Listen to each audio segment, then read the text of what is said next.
Hi children, yesterday we learned 1 to 6 sums. Today we are going to do the 7th sum. I am going to read out the 7th sum. A merchant had 78,592 rupees with her and she placed an order for purchasing 40 radio sets at 1200 each. How much money will remain with her? That means how much money she is having? She is having 78,592 rupees. Okay. And what she wanted to buy? She wanted to buy a radio set. How many radio sets she wanted to buy? Radio set means radio. What is the cost of one radio? One radio is 1200 rupees. Like that, how many radios she wanted to buy? She wanted to buy 40 radios. How many radios she wanted to buy? 40. So here you have to write radio cost. What is the cost of one radio? 1200. What is the cost of 40 radios? You have to find out. Yesterday only I said if the cost of one object is given, ask to find out the cost of many objects. What you have to do? Multiplication. If not, cross multiply. Multiply these two numbers and divide it with the number opposite to the question mark. So 1200 into 40 is how much? 48,000 rupees. So what is the cost of 40 radio sets? 48,000 rupees. How much money she has? She has 78,592 rupees. So how much money is left with her? मतलब इसके पास 78,592 rupees है. इसमें से radios के लिए वो कितना खर्च किया?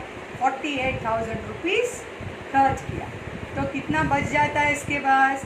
2 - 0 0 9 5 0 3 30,592 रुपीस. क्योंकि अगर आपके पास 10 रुपीस है, आपने एक डेयरी मिल्क चॉकलेट 5 रुपीस का खरीदा, सो आपके पास कितना रुपीस बच जाता है? 10 - 5 और 5 रुपीस बच जाता है. The same way she has 78,000. She purchase the radios of 48,000. मतलब वो कितने रुपीस का रेडियोस खरीदा? 48,000 का. और कितना बच जाता है? मतलब आपको क्या करना है? माइनस करना है. समझ में आया? Very good. The next one is a student multiplied 7,236 by 65 instead of 56. मतलब 7,236 को किससे मल्टीप्लाई करना था? 56 से मल्टीप्लाई करना था. लेकिन वो किससे मल्टीप्लाई किया? 65 से मल्टीप्लाई किया. 56 से 65 बड़ा नंबर है कि छोटा नंबर? बड़ा नंबर. मतलब आपका आंसर ज़्यादा आ जाता है ना. So now the question is कितना आंसर कितना ज़्यादा आया? How much more? सो क्या करना है? First you have to multiply 72 into 7,236 into 56. 6 6s are 36 3. 6 3s are 18 plus 3 21 2. 6 2s are 12 plus 2 14. 6 7s are 42 plus 1 43. Then 5 6s are 33. 5 3s are 15 plus 3 18. 5 2s are 10 plus 1 11. 5 7s are 35 plus 1 36. If you add 40, how much you got? 4,05,260. If you multiply with 65, how much you will get? 5 6s are 30.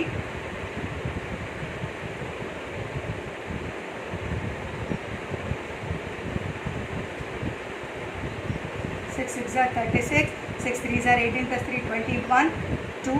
6 2s are 12 plus 2 14. 6 7s are 42 plus 1 43.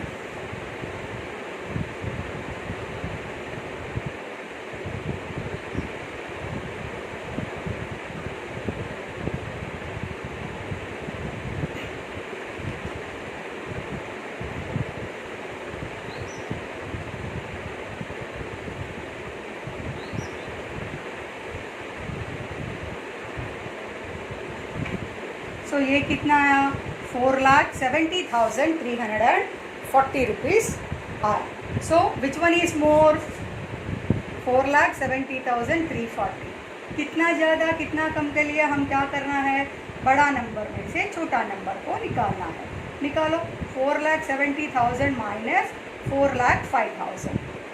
10 minus 6 is 4, 3 minus 1 is 2, 1, 5, 6. 65,124. समझ में आया? क्या करना था, 7,236 को 56 से multiply करना था. लेकिन वो कौन सा नंबर से मल्टीप्लाई किया, 65 से, गलती से 65 से मल्टीप्लाई किया है ना. तो क्या हो जाता है, आंसर बड़ा आता है. 56 से 65 बड़ा नंबर है ना, इसीलिए answer you will get more. And what is the question asked, by how much was the answer greater than the correct answer. by how much, कितना ज़्यादा, कितना ज़्यादा कितना कम के लिए हम क्या करना है, how much more how much less, you have to subtract. how you have to subtract, the lower number from the higher number. Clear? Very good. Read the ninth sum. To stitch a shirt of 2 meters and 15 centimeters cloth is needed. That means for one shirt how much cloth is needed, 2 meters and 15 centimeters. Out of 40 meters cloth, how many shirts can be stitched and how much cloth will remain. मतलब एक shirt के लिए how much cloth is required, 2 meters 15 centimeters. कितना cloth था उनके पास, 40 metres. 40 metres में कितना shirts बनेगा. ठीक है children, whenever you are doing the sum you have to see the units are same. मतलब पूरा अगर मीटर्स में है तो दोनों मीटर्स में होना चाहिए. 1 सेंटीमीटर्स है तो दोनों सेंटीमीटर्स में होना चाहिए. इधर एक शर्ट के लिए कितना क्लॉथ चाहिए, 2 मीटर 15 सेंटीमीटर्स है ना, और क्लॉथ कितना है, मीटर्स. अब कैसे होगा, तो दोनों को एक यूनिट में बदलना है.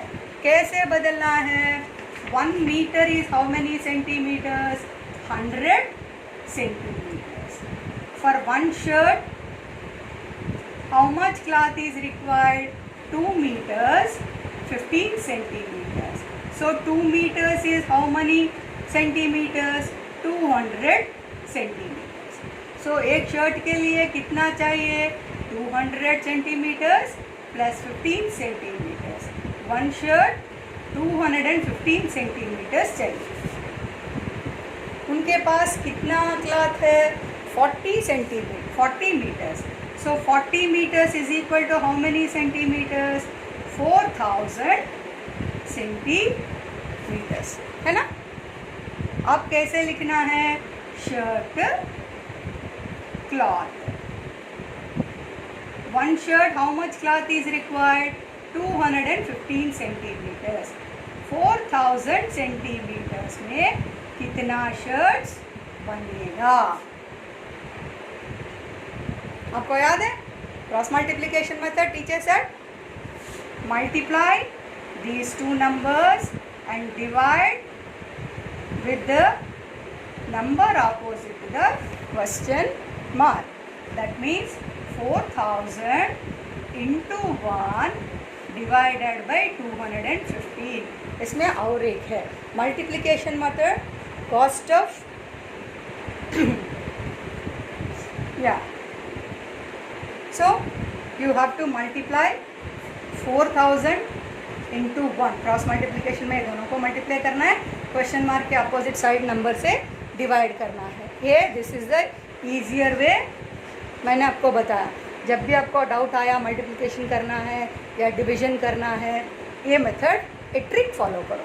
सो 4000 डिवाइडेड बाय 215. 215 से 4000 को डिवाइड करो.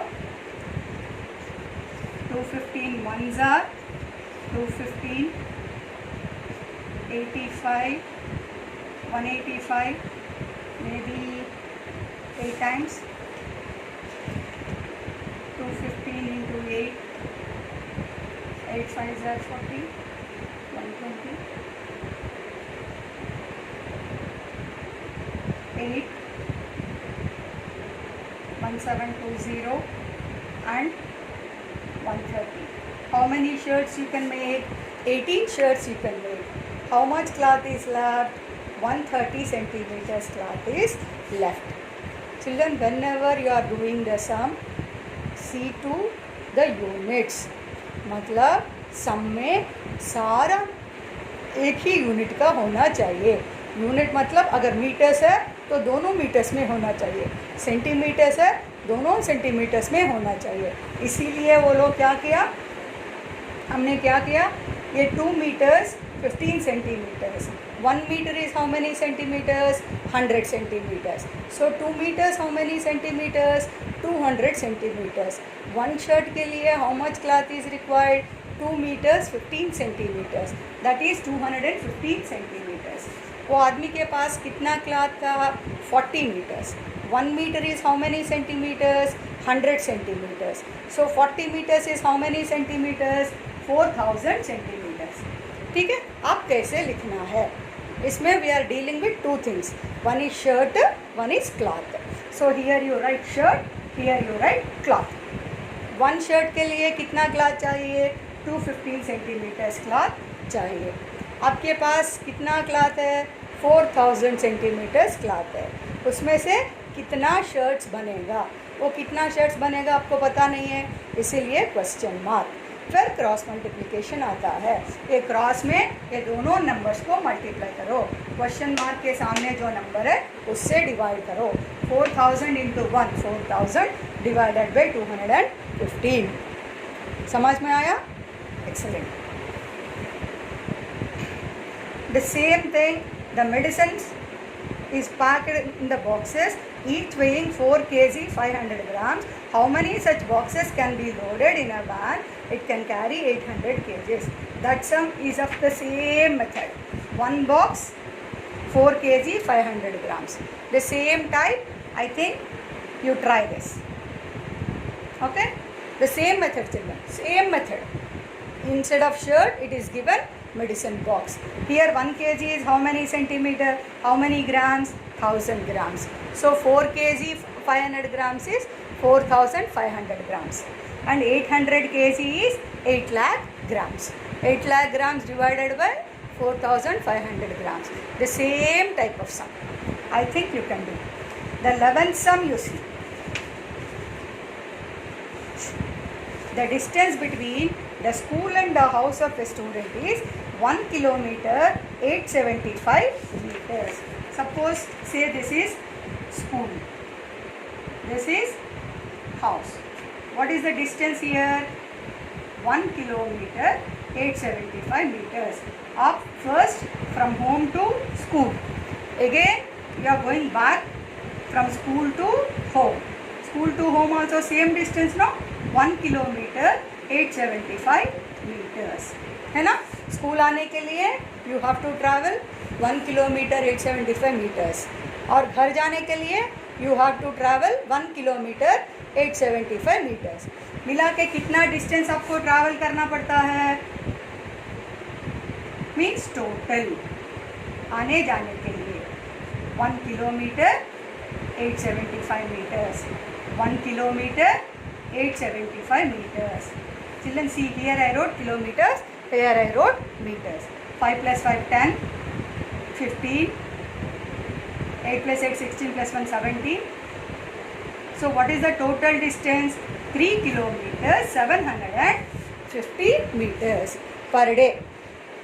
एक दिन में वो कितना डिस्टेंस चलता है? 3 kilometers 750 meters. Okay. The distance between the school and the house of a student is 1 kilometer 875 meters. Every day she walked both the ways. Find the total distance covered by her in 6 days. That means in one day how much she is traveling? 3 kilometers 750 meters. In 6 days how much distance she will go? Okay. So here how you have to write day and distance. One day 3 kilometers 750 meters. In 6 days how much distance she will travel? Same thing. 3 kilometers 750 meters into 6 divided by 1. So 6 zeros are 0, 6 5s are 30, 6 7s are 42, plus 3 45, 4, 6 3s are 18, plus 4 22. So divided by 1 means same number you will get. So how much distance she will travel? 22 kilometers, 22.500 kilometers she will travel. Okay? समझ में आया? Very good. The next one you see. The vessel has 4 liters and 500 ml of curd. In how many glasses of each 25 ml capacity can be filled? See here. First thing. Vessel में कितना curd था? 4 liters and 500 ml. और उसमें से हम glasses में भर दिया. ओके, एक ग्लास में कितना पड़ता है? 25 ml. How many glasses can be filled? मतलब कितना ग्लासेस में we can pour that curd. ठीक है? मतलब हम कभी भी अपने कोई भी फंक्शन में गया तो इतना बकेट में भर के कर्ड रहता है और बगल में छोटे छोटे कप्स रहते हैं, है ना? वो कप 25 ml का है. ओके, बकेट में हम कितना कप्स में कर्ड डाल सकते हैं? That is the question. ठीक है? First thing what you have to check, unit. दोनों यूनिट बराबर होना है. यहाँ ml है, यहाँ कितना है? 4 liters 500 ml. तो क्या करना है? दोनों को एक ही यूनिट में डालना है. सो 1 liter is how many ml? 1 liter is 1000 ml. 1 liter is 1000 milliliters. So 4 liters is equal to 4000 milliliters. Okay, total वो वेसल में कितना लीटर्स पर कितना कर्ड था? 4 liters 500 ml. मतलब 4000 plus 500, that is 4500 ml curd था. ठीक है? ये कर्ड को हम क्या करना है? कप्स में डालना है. तो कैसे लिखना है? Curd cup. 1 cup 25 ml. एक कप में कितना जाता है? 25 ml. हमारे पास कितना कर्ड था? 4500 ml कर्ड हम कितने कप्स में डाल सकते हैं? Question mark. Cross multiplication. 4500 into 1 divided by 25. So 4500 into 1 is 4500 divided by 25. 25 से डिवाइड करो. 25 1 जा 25, 20 0 नीचे आया. 25 8 जा 200. यहाँ 0 बच गया तो यहाँ 0 रखो. So how many cups can be filled? 180 cups can be filled. समझ में आया? Very good. Children, next class we are going to learn the rounding up. Estimation या round up. Normally, suppose if you get in the examination to 20 and half, आप क्या बोलते हैं? Madam half mark add करके 21 डालते हैं ना, पूछते हैं ना. That is called rounding up. Rounding up to tens, rounding up to hundreds, rounding up to thousands. ये राउंडिंग अप क्या है? सपोज आपको एग्जाम में rounding up to tens, up to next 10. This is the explanation of Next exercise, children. Listen carefully. Okay. Suppose in an exam you got 12 marks. Round up to next 10. Okay. ये किस में है? Tense में. What is the next 10? 10 के बाद कितना आता है? Suppose if it is you got 22 ले लो. Okay. 20 के बाद कितना कौन सा 10 आता है? 30. Okay. 20 और 30 के बीच में क्या होता है? 25 होता है. अगर आपको एग्ज़ाम में 20 मिला, यहाँ 20 होता है, यहाँ 30 होता है, बीच में 25 होता है, ये याद रखो. सपोज आपको 22 मिला, सो 22 is closer to 20. So if you round up, how many marks you will get? Only 20. अगर किसी को 26 मिला तो वो किस तरफ चला जाता है? इस तरफ जाता है. तो उसको कितना मिलेगा? 30. समझ में आया? सपोज 30, 40. तुम्हारे दोस्त को मिला है 37, तुम्हें मिला है 33, है ना? नाउ राउंड अप करना है. कैसे राउंड अप करना है? टू द हमें we have to take the middle term as. Middle term क्या है? 30 और 40 के बीच में क्या रहता है? 35. 35 के लेफ्ट हैंड साइड में कौन सा नंबर है? 31, 32, 33, 34. अगर आपको 31 आया, 32 आया, 33 आया, 34 आया, फिर भी आपको कितना मार्क्स मिलेगा? 30 ही मिलेगा. Suppose if you get 36, 37, 38, 39, they are close to 40. So you can round up to 40. Suppose आपको 33 मिला है, तो you can round up to which number? 30. अगर आपको 37 मिला है, it will be rounded up to 40. Okay. Suppose now I'll give you 3 numbers. 48, 57, 63. How you will round up? This is in 48. 48 को round up करना है आपको.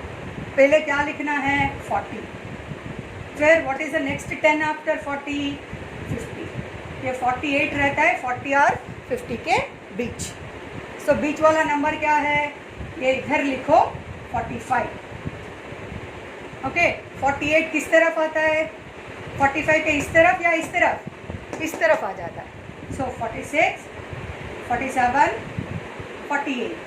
So 48 can be rounded up to which number? 50. Okay. Now say 57. 57 को आप round up करना है. 57 is in between 50 and 60. 50 and 60. बीच में number कौन सा है? 55. ओके. ये 55 लिखो. 55 के बाद 56, 57. So this is to the right side. Right side means it can be rounded up to 60. So 57 कितना हो जाता है? 60 हो जाता है. समझ में आया? How to round up to tens? Suppose you are given 22 and 25. Round up. So हमें क्या लिखना है? 20. What is the next 10 after 20? 30. So 20 and 30 लिखो. बीच में कौन सा नंबर आता है? 25 लिखो. So 22. 22 मतलब किस तरफ आया? इस तरफ आया. इधर 22 मतलब 22 कितना हो जाता है? 20 हो जाता है. 26 वो 25 के बाद आया मतलब किस तरफ आया? 30 के तरफ आया. So if you round up 26, it will become 30. Got it? The same way, suppose you are having 33 and 37. क्या लिखना है? ये 37 and 33. They are in between 30 and 40. वो 30 और 40 के बीच में रहता है ना? 37 and 40. 37 and 33 are in between 30 and 40. So यहाँ 30 लिखो, यहाँ 40 लिखो. दोनों के बीच का नंबर क्या है? 35. 33 किस तरफ आता है? यहाँ नंबर लिखो. 31, 32, 33. 33 किस तरफ आया? 30 के साइड आया. So 33 will become 30 only. It will round it up to only 30. Suppose and 37. 37 किस तरफ आया? 40 के तरफ आया. मतलब it will be rounded up to 40. Got it? Now the same way I took. Now you take 72, 85. So 72. So here you write 70. What is the next 10? 80. बीच में क्या आ जाता है? 75. 72 किस तरफ आता है? 71, 72. It became left hand side. So 72 is rounded up to 70. Clear? Now see here 86. 86 means 80 और 90 के बीच में रहता है. 80 और 90 के बीच में नंबर क्या है? 85. So 86 किधर लिखना है? 86 कहाँ आता है? 85 से पहले या बाद में? बाद में आ जाता है. It will come after 85. So 86. This side, right hand side. So it can be rounded up to. It can be rounded up to how much? 90. The same way hundreds also. Okay, 100, 100 और 200.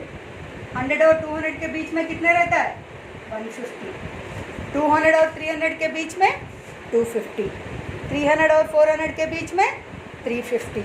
400 और 500 के बीच 450. 500 और 600 के बीच 550. 600 and 700 के बीच 650. 700 and 800 के बीच में 750. समझ में आया? नाउ 200 और 300 के बीच में कौन सा नंबर आता है? 250. 300 और 400 के बीच में 350.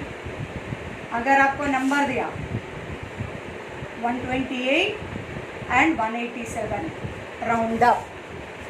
सो 128 मतलब 50 से कम है कि ज़्यादा? कम है ना. 20 के बाद में 50 आता है. सो 128 इस तरफ आता है, 187 इस तरफ आता है ना. समझ में आया? So 128 is rounded up to 100. 187 is rounded up to 200. If we give 240, 280. 240 किधर आता है? 200 है, 300 के बीच में क्या है? 250. 240 मतलब 250 से कम या ज़्यादा? कम. मतलब 200, 201, 202, 203 like that. 240 लिखा है. 280 250 के बाद आता है. 260, 270, 280. सो 250 के बाद राइट हैंड साइड. 240 250 से पहले लेफ्ट हैंड साइड है ना. लेफ्ट हैंड साइड मतलब राउंडेड अप टू 200. 280 मतलब rounded up to 300. The same way, suppose if it is given 331, 376, 330. ओ 350 से कम या ज़्यादा? 350 से कम है. 330 is less than 350. So this is 331 and 370 is more than 350. Right hand side. So 331 is on the left hand side. So it can be rounded up to 300. 370 is on the right hand side. It is rounded up to 400. Got it? The same way we can round up the digits to 1000 also. How do you round up till 1000? The same way 1000 and 2000 के बीच में कौन सा number है? 1500। 2000 और 3000 के बीच में 2500। 3000 और 4000 के बीच में 3500। okay, suppose if it is given 2888 है ना, और 2500 से ज़्यादा है या कम है? 2800, मतलब 2500 से ज़्यादा है ना, here आता है 2888, so it is rounded up to 3000. Got it? Suppose if I say 1300, 1300 is less than 1500 या more than 1500? Less than 1500, 1500 से कम है, तो इस तरफ आता है 1300, so it is rounded up to 1000. okay, suppose if it is 3700, ये 3500 से ज़्यादा है या कम? 3700 ज़्यादा है, so here it will come 3700, so it's rounded up to 4000. got it? Thank you children, thank you, have a nice day. In the next class I will upload the exercise 1.3. okay, if you have any doubts in this exercise, don't worry, after reopening I will explain again. so 10 का round up करना है तो क्या करना है? Next 10 लिख के वो दोनों के बीच में लाइन ड्रा करके, अब मैंने आपको बताया ना, वैसे करना है, ठीक है? Thank you.